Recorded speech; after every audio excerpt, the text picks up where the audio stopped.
Tant que tu as Dieu, tu dois avoir de l'espoir. C'était un 17 août 2020, un matin chargé de feu, un appel a résonné, profond, venu des cieux. Dans mon cœur, une flamme, dans mon âme, un devoir. Servir Dieu sans détour et garder l'espoir. Les débuts furent rudes, les chemins incertains, des nuits pleines de doutes, des jours presque sans pain. Rien n'était plus difficile que ce premier pas. Mais je savais au fond, Dieu marchait avec moi. Qui aurait cru? L'histoire que le ciel écrivait.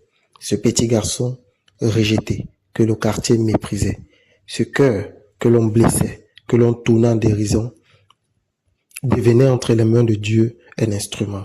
Alors les miracles ont parlé plus fort que les mots. Des chaînes sont tombées, des vies sorties des flots, des malades guéris, des cœurs délivrés.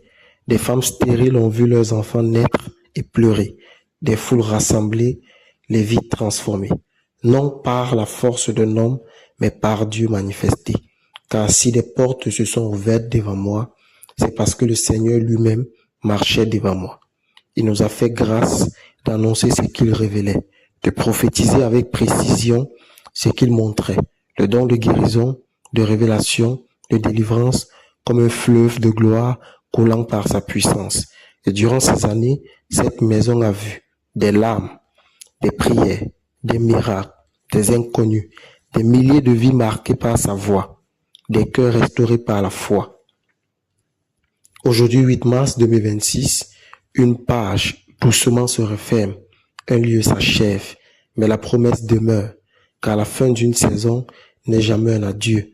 C'est souvent le début de quelque chose de plus grand pour Dieu. Car la parole déclare, et mon cœur veut y croire, la gloire de la seconde maison dépassera la première histoire. Là où Dieu nous conduit, plus loin que nos regards, il prépare déjà une œuvre plus grande, plus rare.